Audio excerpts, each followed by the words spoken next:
ఇవి కొబ్బరి ముక్కలు, ఒక పెద్ద కాయ, దాంట్లో ఒక చిప్ప, ఇంకో చిప్పలో కొన్ని ముక్కలు. ఇంట్లో పచ్చిమిరపకాయలు వేద్దాం. కొన్ని పచ్చిమిరపకాయలు, కొన్ని ఎండుమిరపకాయలు.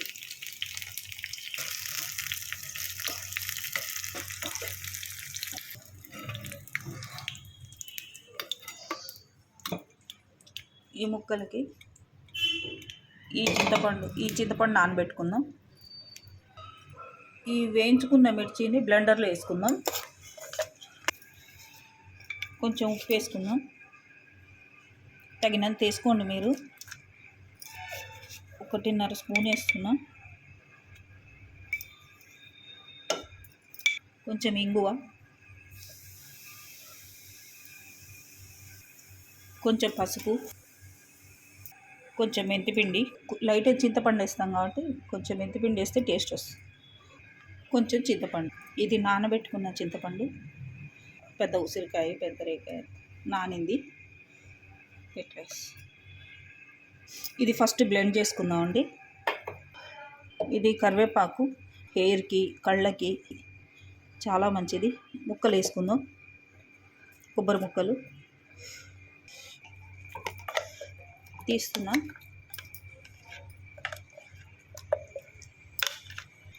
ఈ చిన్న చిన్న వాటికి బ్లెండర్ చాలా బాగుంటుందండి.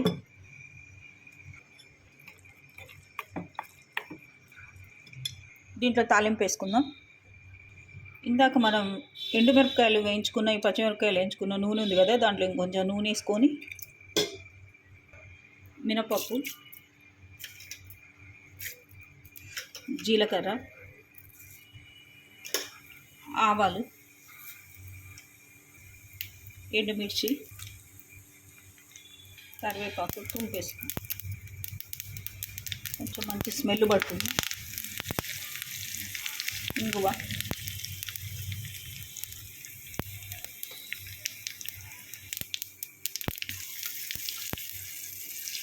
మాడకుండా చూసుకోండి.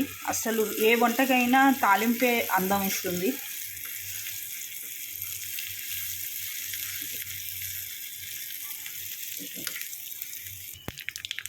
వేగింది.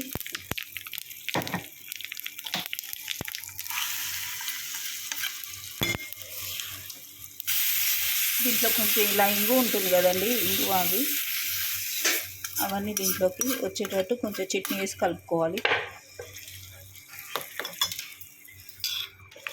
దీంట్లోకి వెల్లిపాయ వేసుకుంటే దీని ఫ్లేవర్ పోతుందండి, కొబ్బరి పచ్చడి ఫ్లేవరు.